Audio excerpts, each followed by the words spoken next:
August 16వ తారీఖు ఏకాదశి శుక్రవారము వరలక్ష్మీ వ్రతము.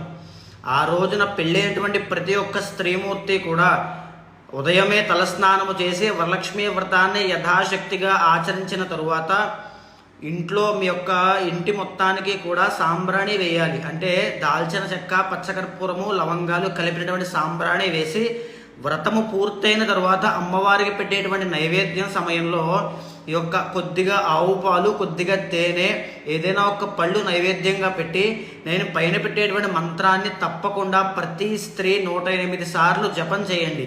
మీ యొక్క కోరికని ఏ కోరికున్నా సరే, అది వరలక్ష్మీ వ్రతం కనుక, వరాలిచ్చేటువంటి వరలక్ష్మీ వ్రతం కనుక ఏ కోరిక ఉన్నా ఆ కోరికను 11 సార్లు చెప్పుకుని నేను పైన పెట్టేటువంటి మంత్రాన్ని 108 సార్లు జపం చేయండి. తప్పకుండా కోరిక సిద్ధించి తీరుతుంది.